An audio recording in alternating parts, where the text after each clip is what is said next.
We're going to be working on striking now. Now, traditional martial arts, you've got your jabs, your cross, your hooks, your uppercuts.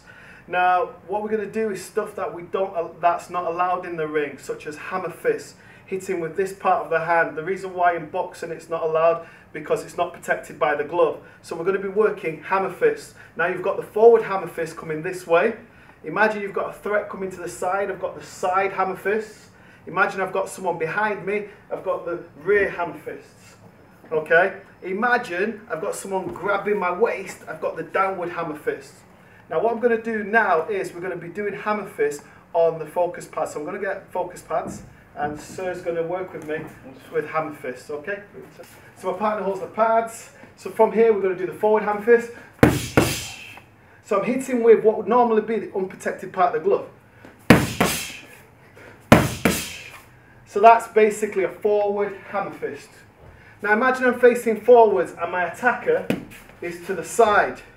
Okay, so from here I see my attacker. Now I want to hold for safety reasons, I want to hold the pad out this way so that I don't accidentally hit my partner. So from here I see the pad.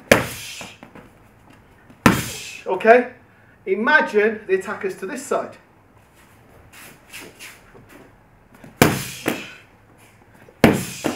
Now notice how I rotate my body into the technique. Okay? Now imagine my attacker's behind me.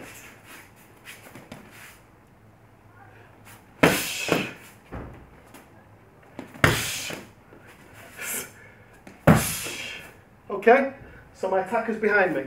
So with the hammer fist I've got forward hammer fists, side, and I've got behind. There's one more. Imagine if I've got an attacker who's grabbed my waist and I want to be hitting downwards. Okay?